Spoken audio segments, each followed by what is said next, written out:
Welcome to the Stanford Women on Board's Board Readiness module, Choosing and Being Chosen. Today, we will highlight the important elements of the recruitment process for a corporate board position to ensure that you're making the right match. I'm Lori Hodrick. I've been honored to serve on 7 public and private company boards in my career with over 26 years of cumulative board experience. I currently serve as an independent director on 3 boards: for Roku, the TV streaming company, as chair of the audit committee; for the mutual fund board of PGIM, the investment management business of Prudential, as chair of an investment committee and as a member of the nominating and governance committee; and for a late stage private company, Andela, which is a global technology talent network, as chair of both the audit committee and the mergers and acquisitions committee. Hi, I'm Carolyn Schutz, and I've been serving on public and private company boards for 8.5 years. Today, I'm an independent director on 2 public and 1 private board. First, Altus Group, a commercial real estate software and analytics company where I'm a member of the audit committee and HR and compensation committee. Equitable Bank, Canada's 7th largest bank, where I am the incoming chair of the audit committee and also serve on the nominating and governance committee. And finally, Oak North Bank, a UK-based fintech challenger bank, where I'm the audit chair and also serve on the risk and nominating and governance committees. The key to board recruitment is to come prepared to show who you are, your understanding of the company's strategy and business, how you approach board work, how you will contribute, why you're interested, and how you will fit with others. To guide you through this process, Carolyn will first provide recommendations for extensively researching a company. I will discuss the goal of matching with the right board. We will both propose interview questions to prepare. Carolyn will detail the recruitment process and timeline, and then I will offer some final thoughts. So let's get to it. Carolyn, how should candidates research the company that they're considering for board service? If you're interviewing for a public company board role, annual reports and 10-Qs, proxies, investor presentations, earnings calls, the company website, and news are great sources of information on company strategy, as well as challenges and risks. Analyst reports can provide additional insight on the company, the industry, and key competitors. It's really important for you to be comfortable with your potential fellow board members. You're going to be spending a lot of time together, potentially dealing with some very challenging situations. So identifying current directors and members of management, learning about their backgrounds and other boards that they sit on, can help you begin to assess your fit with that board. I used this approach to research for both of my public boards, and it worked really well. I went into interviews feeling confident and knowledgeable. Doing your homework really demonstrates rigor. It shows that you are taking the opportunity very seriously, and it signals that as a board member, you will be coming to meetings very well prepared. Lori, once they've done the research, how should candidates think about matching with the right board? Matching with the right board is based on your assessment of fit, including your level of interest in the opportunity and your capacity to serve. Given your professional experience, for example, many of you might target boards in a specific industry or business vertical. For me, the common thread throughout my professional career, and therefore something I always consider during board search, is the important role of data and data analytics to the company. Cultural match is also very important, so always be authentically you rather than trying to be what you think they want. There is no one universally right board culture, but some would match with you better than others and allow you to be your most effective director. You should seek a culture where you mesh with others and can build trust. I have seen how different CEOs interact with their boards and define the role of the board. As examples, some have management discuss each slide in the board deck at the meeting, while others stipulate that all material has been read and instead use the meeting time to discuss a few key strategic issues. Some CEOs prefer the board to go through them to reach out to management, while others encourage direct interaction.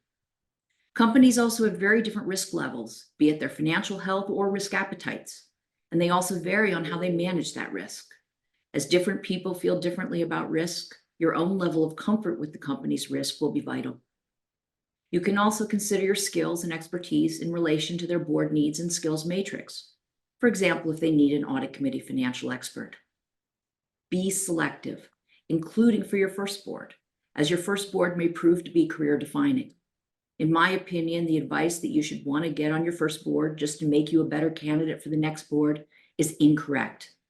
You are making a long-term commitment that will require substantial investment in terms of time, effort, and reputation.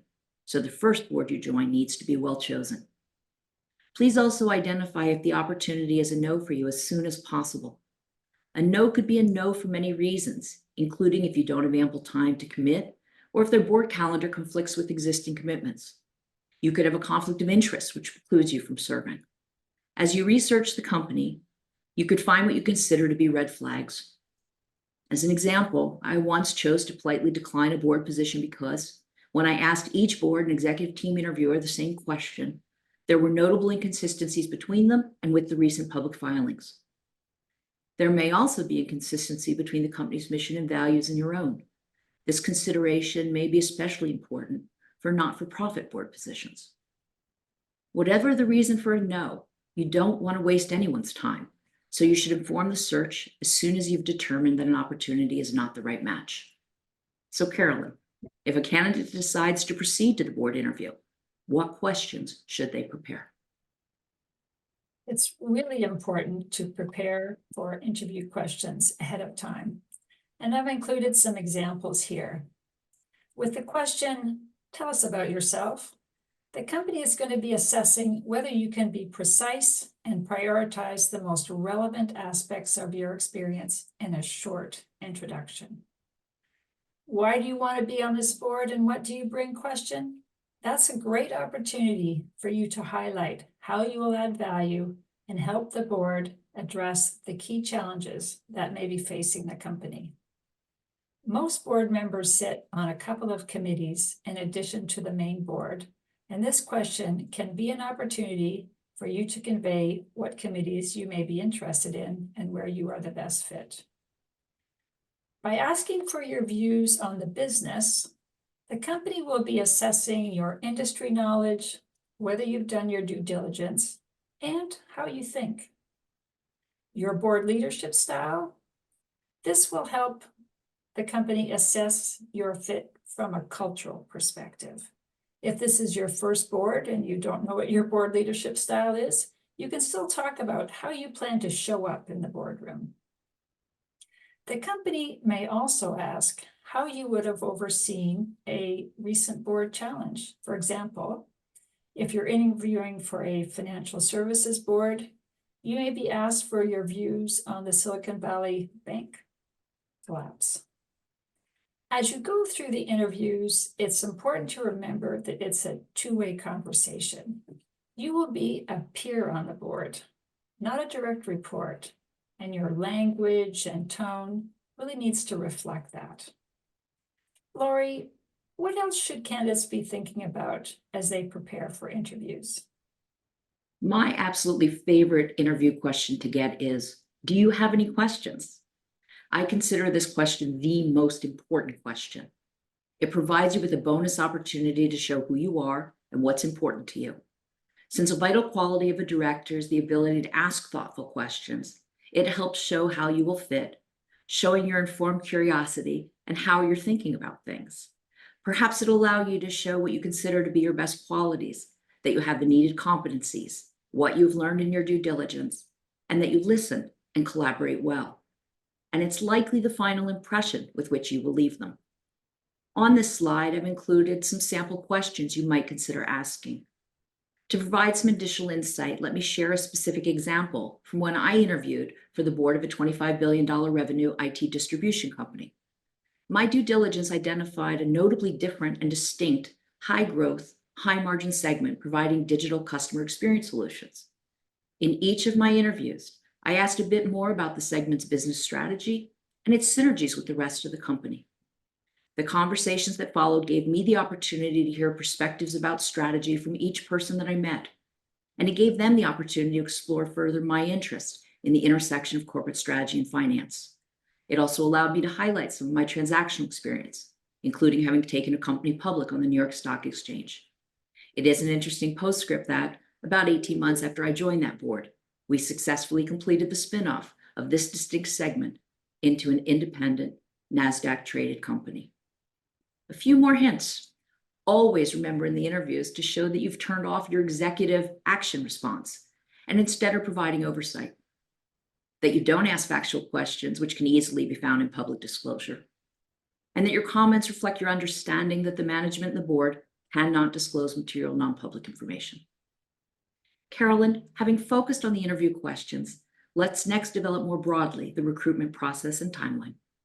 The recruitment process can take a long time, depending on the unique circumstances of the company and its board composition.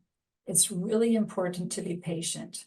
There are typically 2 to 3 rounds of interviews, and it's likely that the company will be speaking with multiple candidates. I have been in a situation where I didn't hear from a company for months after interviewing, and then I received a call that the board would like to offer me a position. I thought they weren't interested, so you need to be patient. The Nominating and Governance Committee takes the lead on board recruitment, and therefore you should expect to be interviewing with the chair of that committee and potentially other members as well. You will interview with the CEO and should be prepared to demonstrate a good understanding of the business and key issues. And finally, you will be having a conversation with the chair of the board. You should expect both formal and informal reference checks, as well as background checks. As companies shift toward professionalizing board recruitment, there's an increasing use of third parties to support hiring. Many publicly traded companies are using a recruiting firm these days, but not all. Contrasting the experiences of Lori and me, I found both of my public company boards through a recruiting firm, whereas Lori has consistently received her opportunities through her personal network. As you go through the process, don't be afraid to ask for feedback either from the NomGov chair or the recruiting firm.